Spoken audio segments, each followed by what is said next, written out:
Welcome back to our channel. Today, we will continue exploring National Qualifications Frameworks, or NQFs. The focus of this session is to explore the essential elements of NQFs, which, though varied in their design and implementation across different countries, share several common characteristics that define their structure and purpose. This informative session is designed to provide an overview, and we will focus on each characteristic in more detail in future videos. But before we start, don't forget to hit the subscribe button so you can keep up to date with our latest releases. But let's start with a quick recap of what an NQF is. A National Qualifications Framework is a formal system that classifies qualifications based on a set of criteria for specified levels of learning. It ensures that the qualifications within the framework are recognized nationally and aligned internationally. Key characteristics. Let's discuss the top 10 common characteristics that make NQFs effective and reliable worldwide. Number 1. Levels of learning. Firstly, NQFs typically have multiple levels of learning. These levels indicate the complexity, depth, and breadth of learning. From basic skills and knowledge to advanced professional competencies, each level builds on the previous one, ensuring a clear progression path for learners. Across the world, two common leveling structures are frequently used in NQFs, the 8-level structure and the 10-level structure.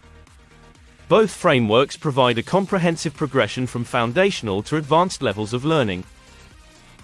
Countries choose an 8-level or 10-level NQF based on educational and economic needs.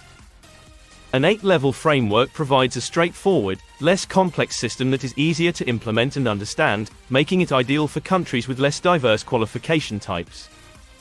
On the other hand, a 10-level framework offers greater granularity and flexibility, accommodating a wider range of qualifications and learning outcomes. This detailed differentiation is particularly useful for countries with a more complex education system and diverse labor market requirements. 8-level NQFs examples: United Kingdom, France, Germany, Poland, Finland, Malaysia, and Turkey. 10-level NQFs examples: Australia, New Zealand, Ireland, Kenya, South Africa, United Arab Emirates, and India. Also, there are differences in regional NQFs. For example, the European Qualifications Framework is an 8-level structure supported by most EU member states.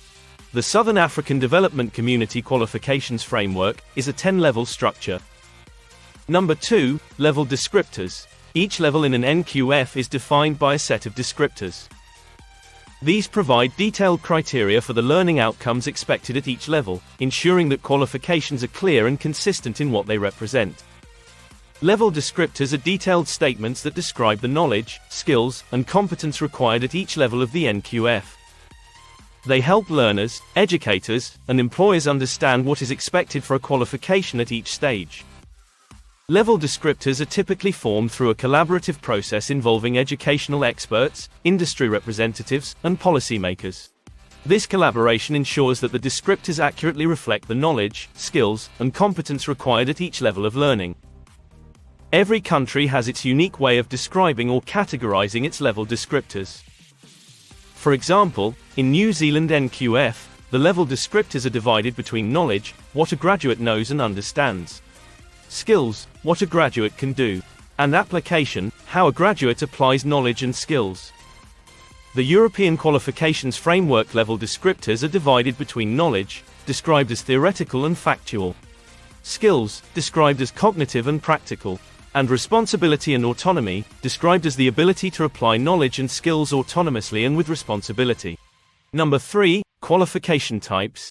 NQFs categorize different types of qualifications, such as certificates, diplomas, and degrees. This categorization of qualification types is essential for differentiating between the various forms of education and training available to learners.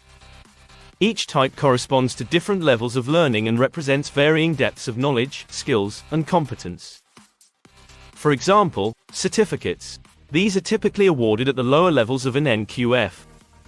They signify completing a basic or intermediate level of education and training. For example, in the New Zealand QF, a Level 2 certificate might be awarded for completing a foundational vocational course, while a Level 4 certificate could be for a more specialized trade qualification. Diplomas, generally awarded at the mid-levels of an NQF. They indicate a high level of expertise and understanding. For instance, in the UK's Regulated Qualifications Framework, a Level 5 diploma could be in fields like health and social care or business management, demonstrating substantial theoretical knowledge and practical skills. Degrees, awarded at the higher levels of an NQF.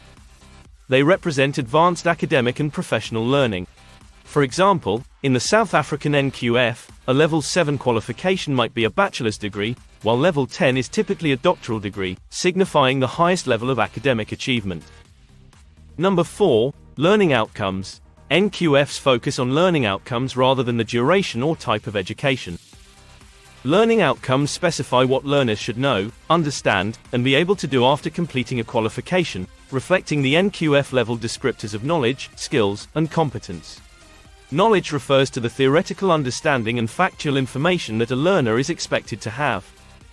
For example, a learner at Level 4 might be expected to have foundational knowledge in their field, such as basic principles and concepts. Skills. This involves the practical application of knowledge.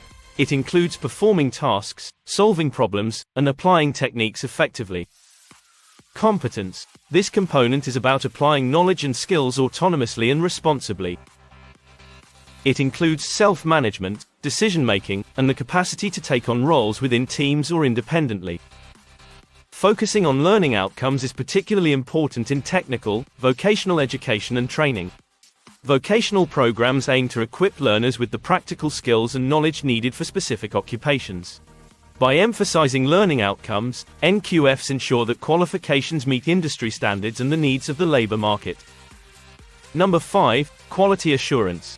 This is the cornerstone of any effective NQF. Robust mechanisms must be in place to ensure that education and training providers meet the established standards. This includes regular monitoring, evaluation, and accreditation processes, ensuring that qualifications remain credible and reliable. Quality assurance generally involves three main components. 1. Monitoring. This process involves regular oversight by regulatory bodies to ensure that institutions consistently comply with quality standards. It includes site visits, document reviews, and interviews with staff and students. 2. Evaluation. Institutions and programs undergo regular evaluations to assess their effectiveness. This involves analyzing performance data, collecting feedback from students and employers, and reviewing outcomes against set objectives. 3. Accreditation is the formal process of recognizing that an institution or program meets specific quality standards. Accredited providers are regularly reviewed to maintain their status, ensuring adherence to high standards. Number 6. Credit systems. Many NQFs incorporate credit systems, which quantify learning volume based on notional learning hours. Credits facilitate the transfer and accumulation of learning across different contexts. Credit systems measure the amount of learning based on notional hours, which represent the estimated time a learner typically needs to achieve the desired learning outcomes. Credits provide a standardized way to quantify learning, making it easier to compare and transfer across educational settings. The European Credit Transfer and Accumulation System is a prime example. ECTS credits are based on the workload and defined learning outcomes. Typically, one ECTS credit corresponds to 25 to 30 hours of work. This system facilitates the recognition of qualifications across European countries, enabling students to transfer credits easily between institutions. Number 7. Pathways and progression. NQFs are designed to provide clear pathways and progression routes for learners, allowing for seamless movement between different levels and types of qualifications. This supports lifelong learning and career development. Pathways and progression in NQFs mean that learners can start at various entry points and move upward through the education system, acquiring higher qualifications. This structured approach supports lifelong learning by providing continuous opportunities for advancement. In the United Kingdom's Regulated Qualifications Framework, learners can seamlessly progress from vocational qualifications to higher education. For example, a learner might start with a Level 3 apprenticeship, move on to a Level 4 diploma, and eventually complete a Level 6 bachelor's degree. Number 8. Transparency and portability. NQFs make understanding and comparing qualifications easier across different institutions and countries. This transparency facilitates mobility for learners and workers, allowing qualifications to be recognized and valued universally. Transparency refers to the clarity and accessibility of information regarding qualifications. Transparent NQFs provide detailed information about the learning outcomes, levels, and qualification standards, making it easier for learners, educators, and employers to understand what a qualification represents. Portability refers to the ability to transfer and recognize qualifications across different regions and countries. Portable qualifications are recognized and valued universally, allowing learners and workers to move more freely and take their qualifications with them.